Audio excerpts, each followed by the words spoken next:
KTM ने recently अपनी काफ़ी ज़्यादा बाइक्स को अपडेट किया है। इवन कुछ बाइक्स को जो है इंडियन मार्केट के अंदर भी लॉन्च किया है। यानी मैं बात कर रहा हूँ आरसी 160 के बारे में। ड्यूक को भी जो है वो अच्छा खासा अपडेट मिला है, चाहे वो ड्यूक 200 हो चाहे ड्यूक 160 हो। इवन रिसेंट मैंने एक वीडियो भी आप लोगों के लिए बनाया था जिसमें इनकी एंड्यूरो जो आप लोगों की आने वाली है यानी SMCR, उसकी भी टेस्टिंग जो है वो निकल करके आई है। बट अगर आप लोग भी भाई प्लान कर रहे हो कि आपको ड्यूक 390 लेनी है, सो भाई मैं आप लोगों के लिए बोलूंगा कि यह टाइम आप लोगों के लिए काफ़ी ज़्यादा बेस्ट है। अपनी ड्रीम बाइक को जो है वो आप लोग डेफिनेटली ले लो, बिकॉज केटीएम, बजाज एंड जो भी आपको 400 सीसी के अबव की बाइक्स है ना, उसके अंदर आपको काफी ज्यादा चेंजेस देखने को मिलने वाले हैं।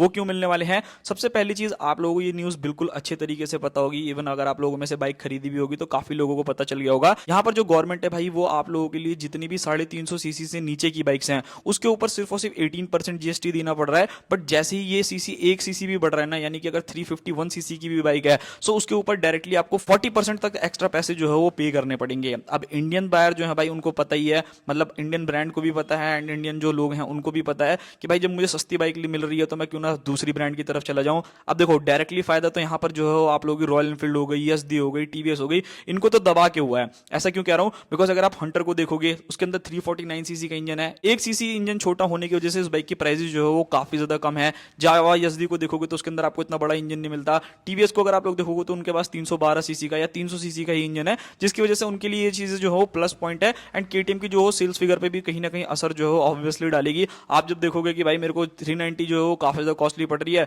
एंड उसी की जगह आप लोग अपाचे की तरफ जाओगे तो वो आपको सस्ती पड़ेगी, तो ऑब्वियसली काफी कस्टमर जो है वो लेना पसंद करेंगे। अब बात करते हैं कि केटीएम की जो ड्यूक 390 है, इसके अंदर मेजरली चेंजेस होने क्या क्या वाले हैं। सबसे पहला जो आपको चेंज देखने को मिलेगा वो ऑब्वियसली इंजन में ही देखने को मिलेगा। अब देखो, मेरा यहाँ पर जो मानना है भाई थोड़ा बहुत, कि अगर कंपनी को बहुत ज्यादा डिफरेंस देखने को मिल रहा है तभी वो ऐसा कर रही है। अगर यहाँ पर 2 4 5 10 हजार रुपए का फर्क होता तो मुझे नहीं लगता कि कोई भी ब्रांड करता। मतलब 5 10 हजार रुपए तो आप एक्स्ट्रा भी पे कर सकते हो, कोई दिक्कत नहीं है। बट हाँ, यहाँ पर आपको अच्छा खासा अमाउंट में डिफरेंस मिलेगा। मान लो 20 25 हजार रुपए या उससे ज्यादा भी अगर आपको डिफरेंस मिलेगा, सो ऑब्वियसली भाई ये आप लोगों के लिए बेनिफिशियल रहेगा एंड कंपनी के लिए भी रहेगा। बिकॉज ऑब्वियसली अगर आप लोग एक 390 सीसी या फिर 400 सीसी की बाइक लोगे वो आपको कॉस्टलियर पड़ेगी एंड 349 सीसी की बाइक लोगे तो वो आपको सस्ती पड़ेगी। एंड यहाँ पर क्या है कि भाई 50 सीसी का इंजन है। अब केटीएम एक ऐसा ब्रांड है जो ऑलमोस्ट अपने पूरे के पूरे सेगमेंट में सबसे ज्यादा पावर आपको ऑफर करता है। सो मुझे लगता है कि अगर केटीएम की ड्यूक 390 की जगह अगर 350 भी आती है ना, तो भी भाई उसके अंदर आपको इतना पावर तो डेफिनेटली मिलेगा जो आपको अदर ब्रांड्स के अंदर नहीं मिलेगा। अभी तक जो केटीएम थी वो अपनी ड्यूक 390 के अंदर अपना बिल्कुल ही न्यू इंजन यानी 399 सीसी का जो है वो सिंगल सिलेंडर इंजन यूज करती थी, जो ऑलमोस्ट 46 बीएचपी तक का मैक्सिमम पावर जो है जनरेट करता था। एंड उसी के अलावा अगर आप लोग देखते हो टॉर्क तो लगभग 39 न्यूटन मीटर ऑफ टॉर्क जो है ये जनरेट करता था। बट यहाँ पर जो आपको सबसे पहला चेंज देखने को मिलेगा वो इंजन में मिलेगा। यानी अब जो कंपनी है वो 399 सीसी को इंजन को छोटा करके लगभग 349 सीसी के आसपास में या 348 सीसी के आसपास में जो है वो लेकर के आएगी, जिससे जो है सीधा डायरेक्ट जो है आप लोगों को यहाँ पर बेनिफिट मिलेगा कि आपको 40% जीएसटी देने की जगह जो है वो सिर्फ और सिर्फ आपको 18% जीएसटी जो है वो देनी पड़ेगी। एंड ऑब्वियसली यहाँ पर अगर आप प्राइसिंग देखोगे ना तो वहां पे भी आपको डिफरेंस जो है ऑब्वियसली मिलने वाला है, तो ये काफी ज्यादा बेनिफिशियल चीज रहने वाली है। अब बात करते हैं कि भाई जो 350 सीसी का इंजन यूज होगा उसके अंदर कितना पावर आएगा या उसके अंदर कितना टॉर्क आएगा। सो देखो, जो मेरा मानना है भाई, ऑब्वियसली केटीएम एक ऐसा ब्रांड है जो अपनी बाइक्स के अंदर ज्यादा पावर देता है। यहां पर आपको 349 सीसी का single cylinder liquid cooled FI BS6 compliant ही इंजन मिलेगा, जो ऑलमोस्ट आपको 40 से लेकर 43 बीएचपी तक का मैक्सिमम पावर एंड टॉर्क भी अगर आप देखोगे so something around 35 newton meter तक का टॉर्क है, उससे थोड़ा बहुत ऊपर नीचे जो है वो आपको मिलने वाला है विद 6 स्पीड गियर बॉक्स। यहां पर बस कंपनी जो है वो आप लोगों के इंजन के अंदर छेड़छाड़ करेगी, यानी जो बोर साइज है, जो कैपेसिटी है भाई, उसको कम किया जाएगा, जिसकी वजह से ये बाइक जो है वो अंडर 350 सीसी के अंदर आ जाएगी, जिसकी वजह से इसकी प्राइसिंग जो है वो ऑब्वियसली कम होगी। अब यहाँ पर कंपनी लुक्स में क्या चेंज करने वाली है? सो भाई देखो, मेरा ये मानना है कि अगर लुक्स एंड बाकी सारी चीजें छेड़ने लगी तो एक पूरा का पूरा ब्रांड न्यू इंजन हो गया, मतलब फिर उसकी टेस्टिंग करनी पड़ेगी, R&D करनी पड़ेगी, बहुत सारी चीजें हैं। सो यहाँ पर आपको लुक्स एंड डिजाइन के अंदर कोई भी चेंजेस नहीं मिलेंगे, रहेगी आपको ड्यूक 390 जैसी ही लुक्स। बट हाँ, ये है कि इस बाइक का जो नेम है वो आप लोगों को ड्यूक 350 के नाम से जो है देखने को मिलने वाला है। सो ये एक चीज मेरे हिसाब से तो ठीक भी है एंड बेकार भी है, बिकॉज जो लोग 390 को पसंद करते थे या जिनकी ड्रीम बाइक होगी वो उनको मिल नहीं पाएगी, उसकी जगह जो कम पावर वाली बाइक जो है आप लोगों को लेनी पड़ेगी। बाकी यहाँ पर अगर मैं बात करता हूँ भाई कलर कॉम्बिनेशन के बारे में, सो हो सकता है कि जो आपकी 350 हो उसको थोड़ा 390 से अलग बनाने के लिए यहाँ पर आपको न्यू कलर्स, न्यू ग्राफिक्स जो है वो कंपनी अवेलेबल करे। बात करते हैं फीचर्स के बारे में। केटीएम को आप बहुत अच्छे तरीके से जानते हो, चाहे इनकी कोई भी बाइक उठा लो, 160 उठा लो, आप लोग 200 उठा लो, 250 उठा लो, 390 उठा लो, सभी के अंदर आपको भर भर के फीचर्स जो है वो देखने को मिलने वाले हैं। वहां पर कोई भी कमी जो है नहीं रहती। लाइक ऑल एलईडी सेटअप आपको मिलेगा, proper TFT display, quick shifter, hazard light, cruise control, dual channel ABS, cornering ABS, slipper clutch, even super moto mode भी जो है वो आपको बाइक में मिलेगा।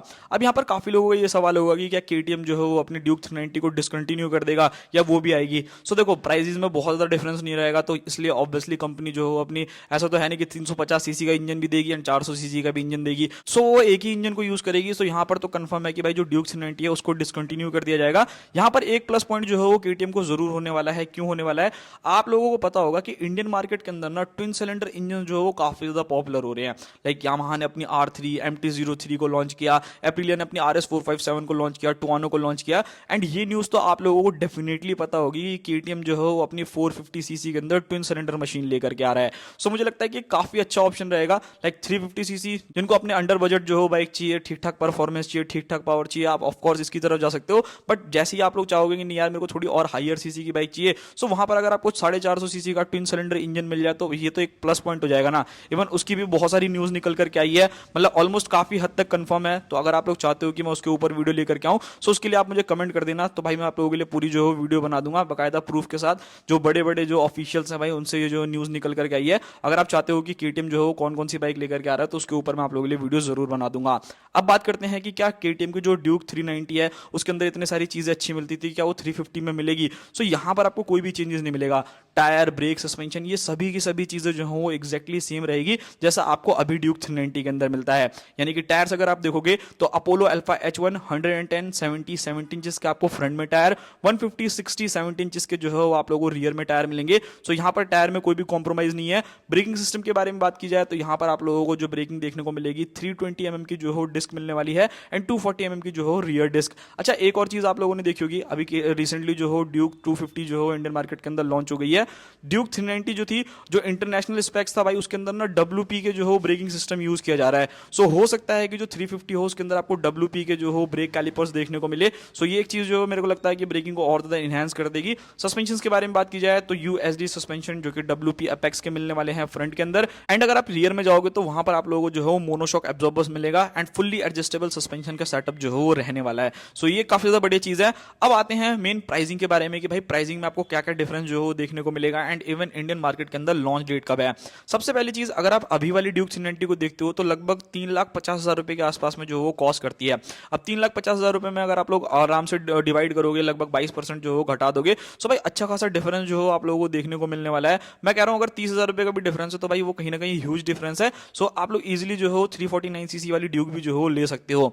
बात करते हैं लॉन्च डेट के बारे में। इंडियन मार्केट के अंदर भाई बहुत सारी न्यूज निकल करके आ गई है। ऑलमोस्ट हर जगह आपको ये न्यूज देखने को मिलेगी कि जो ट्रैम्प है, बजाज है एंड केटीएम है, ये अपने सभी इंजन जो हो थोड़ा सा छोटा कर रहे हैं, बोर साइज से छोटा कर रहे हैं। सो भाई ये तो एकदम 100% जो हो कंफर्म है। एंड ये बाइक जो है वो आप लोगों को हो सकता है कि जो 2026 का मिड है भाई वहां पर आपको मिले, या फिर जो फेस्टिव सीजन होता है ना इंडिया के अंदर भाई, आपको पता है जब दिवाली एंड बाकी सारी चीजें आती हैं काफी ज्यादा बाइक जो सेल होती है। सो उस टाइम तक जो है ये बाइक्स आपको इंडियन मार्केट के अंदर देखने को मिलेगी। सो ये था पूरा का पूरा वीडियो। आई होप आप लोगों को वीडियो पसंद आया होगा। मिलते हैं किसी और नेक्स्ट वीडियो में, तब तक के लिए बाय बाय। एंड अगर आप लोगों को और किसी बाइक के ऊपर डिटेल वीडियो चाहिए तो आप मुझे कमेंट कर सकते हो।